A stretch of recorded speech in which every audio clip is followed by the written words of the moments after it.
Students, good morning. Today I am going to discuss about the heat capacity.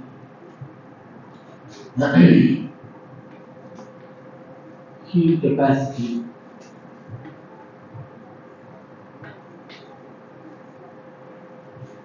Heat capacity is defined as the amount of heat required or amount of heat to be supplied to a system to effect a temperature rise of 1 degree Kelvin.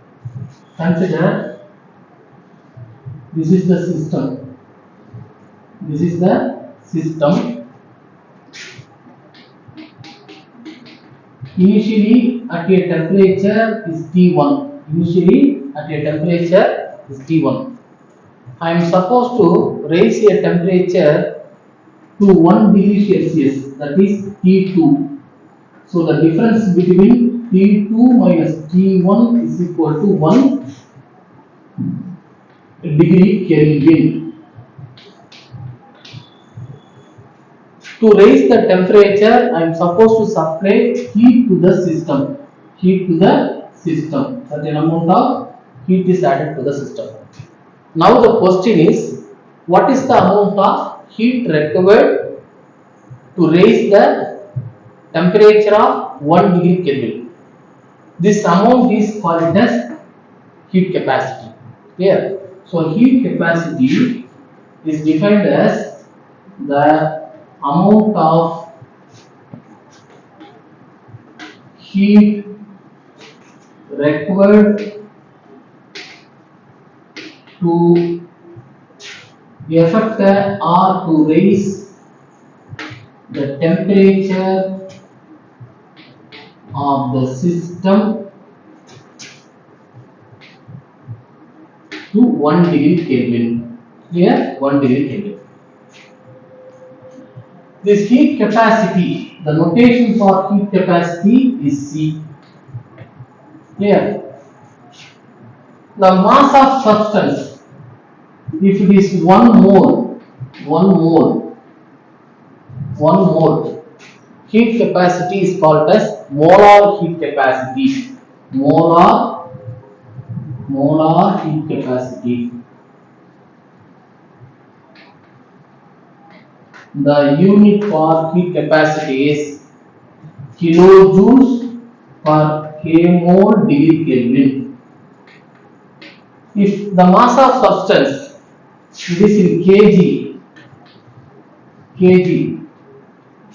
heat capacity is called as specific heat capacity or specific heat.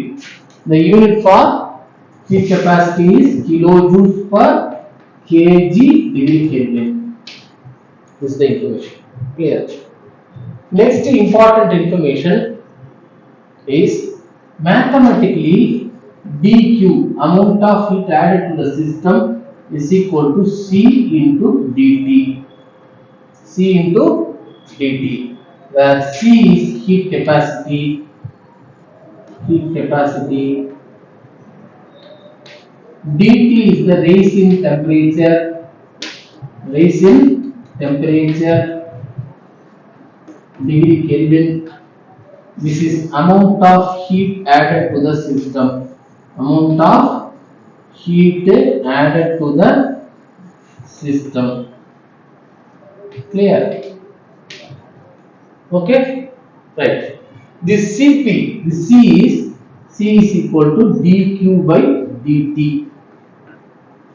Already we discussed in second law of thermodynamics dq by t. I think there is some resemblance with the second law of thermodynamics. In my next video, I am going to relate this specific heat or heat capacity with the entropy in my next class. So heat capacity C is dq by dt. Clear? This is the mathematical representation. Next, the amount of heat added to the system depends on the way in which the heat is added. The way in which heat is added means We have two types. One is constant pressure condition, another one is constant volume condition. First, I am going to express the amount of heat added to the system through constant volume condition. Constant volume condition. Constant volume condition. When volume is constant, changes in volume is equal to 0. There is no work done by the system or work done on the system is equal to 0. So PdV is equal to 0. Clear? The amount of heat added to the system is called heat capacity. This amount of heat added to the system depends on the amount of heat added to the system to increase the temperature to 1 degree Celsius depends on the way in which heat added to the system. We are having two ways. One is volume is constant, other one is volume pressure is constant. First, I am going to discuss amount of added to the system under constant volume condition. When volume is constant, changes in volume is equal to 0. There is no work done. Work is 0 and speed dV is equal to 0. Clear? Now, the changes in internal energy du is equal to dq minus dw. dw or pdv. dw is equal to pdv. This term gets cancelled. Hence, du is equal to dq. The amount of heat added to the system is directly stored as internal energy. Since internal energy increases, the temperature goes to increase. Clear? Hence, what is this main equation? dq. dq is equal to C into dt. Since the process is constant volume, I am going to put a suffix Cv. Clear? Amount of heat added to the system is directly stored as internal energy, hence dq is equal to du. So dq is equal to du is equal to Cv dt. This is constant volume process. Hence Cv is equal to dq by dt, that is equal to du by dt. V suffix V stands for the process is under constant volume condition. The same information under constant pressure condition. Next one is constant pressure condition. Constant pressure condition. Constant pressure means P is constant. Changes in pressure is equal to 0. Now the system is allowed freely to expand. Freely to expand. Okay. When you are adding heat to the system under constant volume process, a part amount is utilized for expansion. A part amount is used for or utilized for expansion, and the remaining amount is utilized for the desired increase in temperature. Temperature increase. Clear? Temperature increase. So, in constant volume process, the amount of heat added to the system for raising temperature is not directly used for raising temperature. A portion or part amount is utilized for expansion process because the system is under constant pressure condition. The system is allowed to expand freely. For expansion process, the system utilizes a part amount of heat added to the system. The remaining is used to store internal energy, consequently it increases the temperature. So amount of heat added, this is work done, PdV.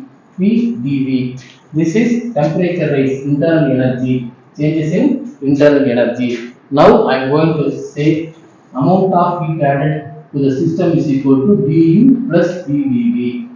du plus PdV. This PdV term, that means differentiation of P into V, this differentiation P dV plus V dP, the process is under constant pressure condition, this term gets cancelled, hence this becomes U plus P dV, hence Q is equal to U plus PV, this is the first law of thermodynamics. Sum of internal energy plus work done, sum of internal energy plus PV is nothing but enthalpy, changes in enthalpy. So this equation becomes dq is equal to dh.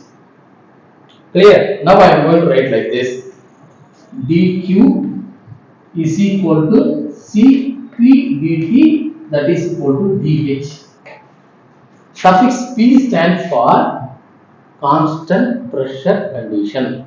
Hence, I am going to write like this: for constant pressure process, Cp is equal to dq by dt, that is equal to dh by dt. Heat capacity under constant pressure condition. Another important information.